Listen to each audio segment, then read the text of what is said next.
Fresh, ripe, and a super easy snack, this time of the year, nothing says straight from California more than a fresh apricot.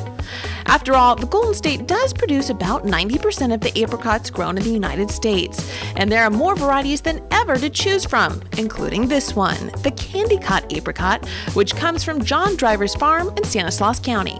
These look really good. These are, you can see, these are clean fruit, nice. They're just starting to ripen. They still have green on them. We won't pick anything if there's any green on them. And John knows a few things about picking just the right apricot. That's because in addition to farming, he spent much of his career working as a plant breeder, and specifically with apricots. So in 2001, he decided to put his knowledge about the fruit to the test and bred together seeds from some of the best apricots he could find. Then he teamed up with friend and fellow farmer Chris Britton to plant a test plot of 10 acres with about 275 trees to see what kind of apricot they could grow together.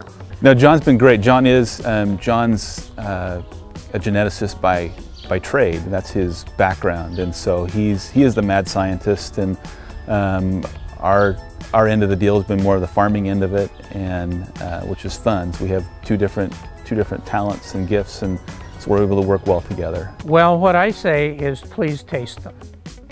I think that if I can get this candy cut in someone's mouth, is that it's not a question of whether or not they will buy.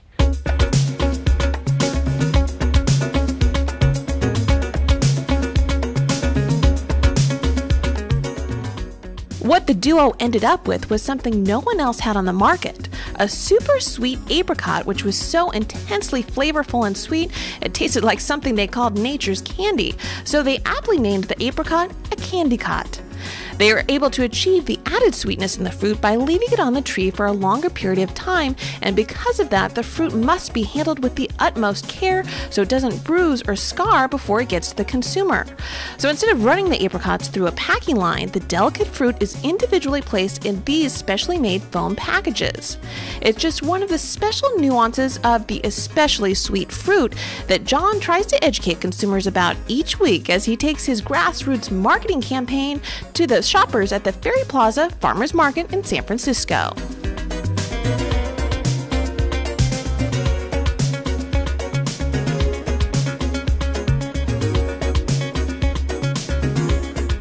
What we have here is that is education of the consumer that these apricots are very high sugar, and with high sugar apricots you happen to have some spotting on the skin. It actually starts to dry on the tree, and as a result you get these spots. These are tree ripe, so they're really ready to go. Really terrific, very unusual. It was surprising to me. I wasn't expecting that it would be that flavorful. Well, you know, I got these for the first time last year.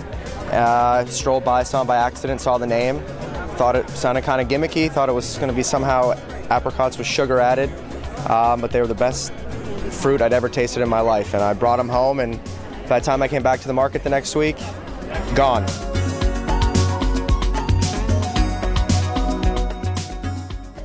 We're still real small. You know, we grow a lot of other things that get out into the market, and these are, we're controlling these, very limited production, so we actually get to see the consumer eat it and experience it firsthand, and it's an incredible reaction as a grower to be able to experience that and see the thrill of eating something that's this good. In addition to the farmers market, the duo have also enlisted the help of their local community to get the word out about their stone fruit, like local chef Brian Ehrenholm of Modesto's Pure Joy Bakery and Lunch Pail Cafe. Hi Brian. Hey Chris, how you doing? Good, how are you? Good, are these the candy cots? Yep, so this is an Anya. Okay. So we picked these this morning, picking these for basically for cooking for you.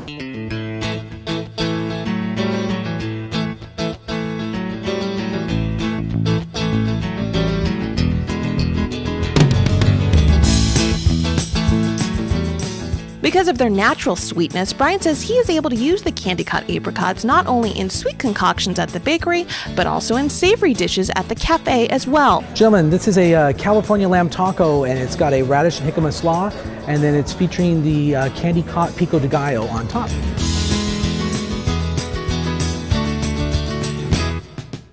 I just couldn't believe the taste. I really couldn't. Chris brought them to us and we were just like, oh my gosh, these are amazing. They really are. And you don't want to put it in with a bunch of other stuff. You don't want to ruin that flavor. You want just that flavor to come through on its own. And Candy Cots is a new apricot that's being developed here in the Central Valley. Really sweet, and it's about 3 times the sugar, so we paired it with a fresh California lamb and a little jicama and radish slaw on the bottom. After a decade of trying, this dynamic duo of stone fruit are finally ready to deem their experimental planting a success, and are even looking to plant more trees this year as they look towards a future of hopefully many sweet rewards. We've had a blast. We love seeing something kind of go from nothing to where it is today, which is not much more than nothing, but we're still in the process of developing it. So we're having a great time developing the varieties. It's fun to take something to market that nobody has.